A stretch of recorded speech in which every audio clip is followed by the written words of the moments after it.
Déception amoureuse. Le seul remède, c'est le temps, les gars. Et c'est ce que je dis à chaque fois que quelqu'un en parle dans le chat. Les gars, je vous jure, à chaque fois, t'es amoureux, t'as l'impression que la personne, c'est ton monde entier, tu vois. Tu te dis, c'est la bonne, c'est la bonne. Si ça se finit, c'est que ça devait se finir, en fait. Donc ça se finit, hop.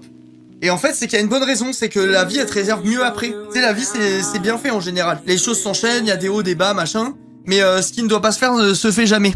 Donc si y a une rupture, bah, c'est que c'est qu'il devait avoir cette rupture en fait. Et cette rupture, elle permettra de rencontrer d'autres gens, de rencontrer la bonne personne, tu vois, c'est sûr, c'est comme ça. Parce que la vie, si tu réfléchis bien, en vrai, c'est une succession d'événements, positifs ou négatifs, mais qui emmènent à la personne que t'es aujourd'hui, tu vois. Donc cette rupture, en fait, elle est nécessaire dans ta construction et dans ce vers quoi tu tends, tu vois. Genre, moi, par exemple, pour te donner un parallèle, quand ma tante est décédée, je me suis dit, vas-y, on vit qu'une fois, j'ai pris conscience que la vie était courte et tout, que tous les clichés avec lesquels on nous bassine sont plutôt réels, tu vois. Et je me suis dit, bah en fait, j'ai envie de faire du YouTube depuis 1000 ans, je go me lancer sur YouTube. Et en fait, bah sans ce décès, même si c'est